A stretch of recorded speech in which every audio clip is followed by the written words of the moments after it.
সমগ্ৰ ৰাজ্যবাসীক জনাইছোঁ আজি ৰাতিপুৱাৰ প্ৰথমটো ব্ৰেকিং নিউজ ডাঙৰ খবৰ। তিনিটাতকৈ অধিক সন্তান জন্ম দিলে আপুনি নাপাব চৰকাৰী বিনামূলীয়া সেৱা। হয়, ঠিকেই শুনিছে, এইবাৰ অসম বিধানসভাৰ অধ্যক্ষ মন্ত্ৰী ৰঞ্জিত কুমাৰ দাসৰ এনে বৃহৎ ঘোষণা আমি শুনিবলৈ পাইছোঁ। আৰু এইবাৰ তিনিটাতকৈ অধিক সন্তান প্ৰসৱৰ ক্ষেত্ৰতো নিৰ্ধাৰিত হাৰত বিল আদায় দিব লাগিব আৰু অহা 1 জুলাইৰ পৰাই কাৰ্যকৰী হ'ব এই বিশেষ ব্যৱস্থা। জনাইছোঁ এটি ব্ৰেকিং নিউজ ডাঙৰ খবৰ। এইবাৰ তিনিটাতকৈ অধিক সন্তান থকা প্ৰসূতিয়ে নাপাব চৰকাৰৰ বিনামূলীয়া সেৱা আৰু অহা 1 জুলাইৰ পৰা কাৰ্যকৰী হ'ব এই ব্যৱস্থা। তিনিটাতকৈ অধিক সন্তান প্ৰসৱৰ ক্ষেত্ৰত নিৰ্ধাৰিত হাৰত বিল আদায় দিব লাগিব আৰু অসম বিধানসভাৰ অধ্যক্ষ ৰঞ্জিত কুমাৰ দাসৰ এই বৃহৎ ঘোষণা। আৰু জন্ম নিয়ন্ত্ৰণৰ বাবে নতুন কৌশল বৰপেটা ৰোড FRU হাস্পাতালৰ স্থানীয় বিধায়ক হিচাপে অধ্যক্ষ দাস হাস্পাতালখনৰ পৰিচালনা সমিতিৰ সভাপতি আৰু অধ্যক্ষ দাসৰ সভাপতিত্বত অনুষ্ঠিত পৰিচালনা সমিতিৰ সভাত লোৱা হয় এনে বৃহৎ সিদ্ধান্ত।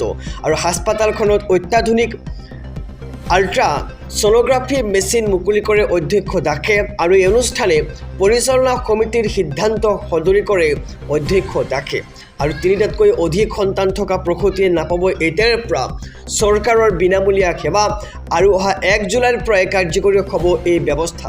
সমগ্ৰ ৰাজ্যবাসীক জনাইছোঁ ৰাতিপুৱাৰ আৰু এটি ব্ৰেকিং নিউজ ডাঙৰ খবৰ। জুবিন গাৰ্গৰ চিত্ৰ অংকন কৰাৰ পিছতেই এইবাৰ আন এক বিতৰ্কত সাঙুৰ খাইছে চিত্ৰশিল্পী মাৰ্চেল বৰুৱাই। বিপদত পৰিছে এইবাৰ চিত্ৰশিল্পী মাৰ্চেল বৰুৱাই। মহাপুৰুষ শ্ৰীমন্ত শংকৰদেৱক মাৰ্চেল বৰুৱাই অপমান কৰাৰ অভিযোগ উত্থাপন কৰা হৈছে আৰু গুৰু শংকৰদেৱক বাওঁপন্থী বুলি অভিহিত কৰিছিল মাৰ্চেল বৰুৱাই। আৰু এটা সাক্ষাৎকাৰত শ্ৰীমন্ত শংকৰদেৱলৈ কৰিছিল অদ্ভুত মন্তব্য। জনাইছোঁ সবিশেষ খবৰ এটি ব্ৰেকিং নিউজ। এইবাৰ আন এক বিতৰ্কত সাঙুৰ খাইছে চিত্ৰশিল্পী মাৰ্চেল বৰুৱা। মহাপুৰুষ শ্ৰীমন্ত শংকৰদেৱক মাৰ্চেল বৰুৱাই অপমান কৰাৰ অভিযোগ উত্থাপন কৰা হৈছে। গুৰু শংকৰদেৱক বাওঁপন্থী বুলি অভিহিত কৰিছিল মাৰ্চেল বৰুৱাই আৰু এটা সাক্ষাৎকাৰত শ্ৰীমন্ত শংকৰদেৱকলৈ কৰিছিল অদ্ভুত মন্তব্য। দিছপুৰ থানাত মাৰ্চেল বৰুৱাৰ বিৰুদ্ধে হিন্দু যুৱ ছাত্ৰ পৰিষদৰ এজাহাৰ আৰু বিপদত পৰিছে এইবাৰ চিত্ৰশিল্পী মাৰ্চেল বৰুৱাই। আমি চাবলৈ পাইছোঁ যে জুবিন গাৰ্গৰ চিত্ৰ অংকন কৰাৰ পিছতেই মাৰ্চেল বৰুৱা কিন্তু বিপদত পৰিছিল আৰু এইবাৰ আন এক বিতৰ্কত সাঙুৰ খাইছে চিত্ৰশিল্পী মাৰ্চেল বৰুৱা আৰু এইবাৰ আন এক বিতৰ্কত সাঙুৰ খাইছে চিত্ৰশিল্পীগৰাকী। সমগ্ৰ ৰাজ্যবাসীক জনাইছোঁ আৰু এটি ব্ৰেকিং নিউজ ডাঙৰ খবৰ। আহিছে জলপ্ৰলয়। 7খনকৈ গেট খুলি দিলে এইবাৰ নিপকৈ আৰু বান্ধৰ পানী খুলি দিয়াত বিস্তীৰ্ণ অঞ্চল প্লাবিত হোৱাৰ আশংকা। আৰু খান্দং বান্ধৰ 7খন গেট খুলি দিছে এইবাৰ নিপকৈয়ে আৰু নিপকৈয়ে এইবাৰ খুলি দিলে কপিলী নৈৰ বান্ধ। জনাইছোঁ এটি ব্ৰেকিং নিউজ ডাঙৰ খবৰ। ৰাজ্যত প্ৰতিদিনে ধাৰাসাৰ বৰষুণ অব্যাহত আছে আৰু বৰষুণ অব্যাহত থকাৰ মাজতে এইবাৰ নিপকৈয়ে খুলি দিলে কপিলী নৈৰ বান্ধ। জনাইছোঁ ব্ৰেকিং নিউজ। আহিছে জলপ্ৰলয়। নিপকৈয়ে খুলি দিলে কপিলী নৈৰ বান্ধ আৰু খান্দং বান্ধৰ 7খনকৈ গেট খুলি দিছে নিপকৈয়ে। বান্ধৰ পানী খুলি দিয়াত বিস্তীৰ্ণ অঞ্চল প্লাবিত হোৱাৰ আশংকা। ডিমা হাছাওৰ কপিলী জলবিদ্যুৎ প্ৰকল্প নিপকৈৰ এই বিশেষ জাননী আৰু ফেনে ফুটুকাৰে উফন্দি উঠিছে কপিলী নৈ আৰু মেঘালয়ৰ ধাৰাবাহিক বৃষ্টিপাতৰ ফলত বৃদ্ধি পাইছিল বান্ধৰ জলস্তৰ আৰু বিশেষ পত্ৰযোগে কপিলীপৰীয়া ৰাইজক সাৱধানবাণী প্ৰশাসনৰ। আহিছে জলপ্ৰলয় আৰু দেখিবলৈ পোৱা গৈছে ৰাজ্যত প্ৰতিদিনেই ধাৰাসাৰ বৰষুণ আৰু ধাৰাসাৰ বৰষুণ অব্যাহত থকাৰ মাজতে এইবাৰ নিপকৈয়ে খুলি দিলে কপিলী নৈৰ বান্ধ আৰু খান্দং বান্ধৰ 7খনকৈ গেট খুলি দিছে নিপকৈয়ে আৰু বান্ধৰ পানী খুলি দিয়াত বিস্তীৰ্ণ অঞ্চল প্লাবিত হোৱাৰ আশংকা ব্যক্ত কৰা হৈছে। অহা 1 আগষ্টৰ পৰা পুনৰ আৰম্ভ হ'ব সকলো চৰকাৰী আঁচনি। অৰুণোদয়, ৰেচন কাৰ্ড, চাউল আৰু চেৰিৰ লগতে সকলো লাভ কৰিব।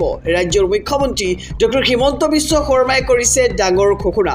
জনাইছোঁ এটি ব্ৰেকিং নিউজ ডাঙৰ খবৰ। চৰকাৰী আঁচনিক লৈ পুনৰ আহি গ'ল ডাঙৰ খবৰ। মহিলাসকলৰ বাবে একেলগে মুকলি হ'ব চৰকাৰৰ সকলো আঁচনি।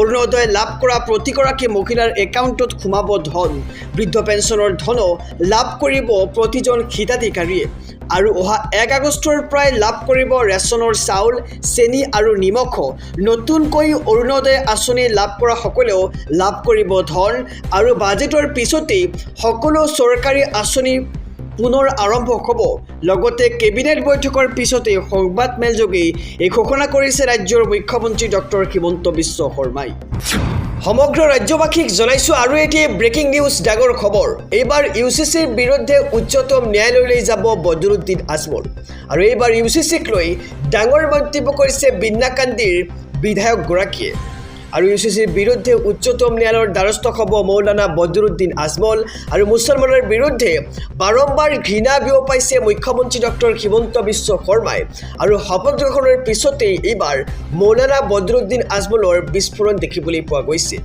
জনাইছোঁ সবিশেষ খবৰ এটি ব্ৰেকিং নিউজ শপত গ্ৰহণৰ পিছতেই মৌলানা বদৰুদ্দিন আজমলৰ বিস্ফোৰণ মুছলমানৰ বিৰুদ্ধে বাৰম্বাৰ ঘৃণা বিয়পাইছে মুখ্যমন্ত্ৰী ডক্টৰ হিমন্ত বিশ্ব শৰ্মাই আৰু মিয়াৰ পিঠি ফালিম কঁকাল ভাঙিম বুলি কয় হিমন্ত বিশ্ব শৰ্মাই আৰু মুখ্যমন্ত্ৰীৰ এই মন্তব্যৰ পিছতেই ভয় খাইছে মুছলমানসকলে আৰু এইবাৰ ইউচিচিক লৈও ডাঙৰ মন্তব্য বিন্নাকান্দিৰ বিধায়কগৰাকীৰ ইউচিচিৰ বিৰুদ্ধে উচ্চতম ন্যায়ালয়ৰ দ্বাৰস্থ হ'ব AIUDF আৰু শপত গ্ৰহণৰ পিছতেই এইবাৰ মৌলানা বদৰুদ্দিন আজমলৰ বিস্ফোৰণ দেখিবলৈ পোৱা গৈছে মুছলমানৰ বিৰুদ্ধে বাৰম্বাৰ ঘৃণা বিয়পাইছে মুখ্যমন্ত্ৰী হিমন্ত বিশ্ব শৰ্মাই আৰু মিয়াৰ পিঠি ফালিম লগতে কঁকাল ভাঙিম বুলি কয় হিমন্ত বিশ্ব শৰ্মাই আৰু মুখ্যমন্ত্ৰীৰ এই মন্তব্যৰ পিছতেই ভয় খাইছে মুছলমানসকলে আৰু ইউচিচিক লৈ এইবাৰ ডাঙৰ মন্তব্য কৰিছে বিন্নাকান্দিৰ বিধায়কগৰাকীয়ে আৰু ইউচিচিৰ বিৰুদ্ধে উচ্চতম ন্যায়ালয়ৰ দ্বাৰস্থ হ'ব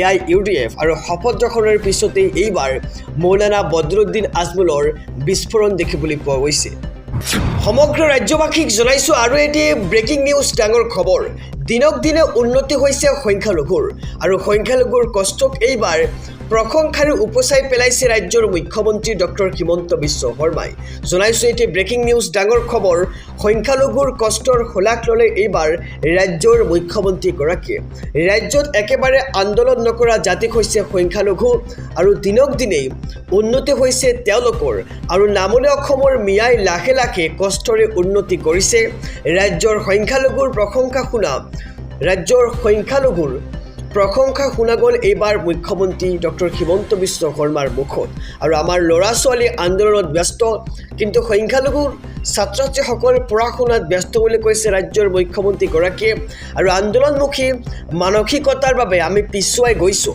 আৰু আন্দোলন নকৰা লোকে প্ৰতি বছৰে 350টাকৈ মেডিকেল সিট লৈ যায় আৰু নামনি আৰু মধ্য অসমৰ সংখ্যালঘু ল'ৰা ছোৱালীয়ে লৈ গৈ আছে এইবোৰ সিট আৰু টেবুলে টেবুলে নিজৰ বিষয়া নিজৰ মানুহ হ'ব সংখ্যালঘুৰ কষ্টৰ শলাগ ল'লে এইবাৰ ৰাজ্যৰ মুখ্যমন্ত্ৰীগৰাকীয়ে ৰাজ্যত একেবাৰে আন্দোলন নকৰা জাতি হৈছে সংখ্যালঘু আৰু দিনক দিনে উন্নতি হৈছে সংখ্যালঘুৰ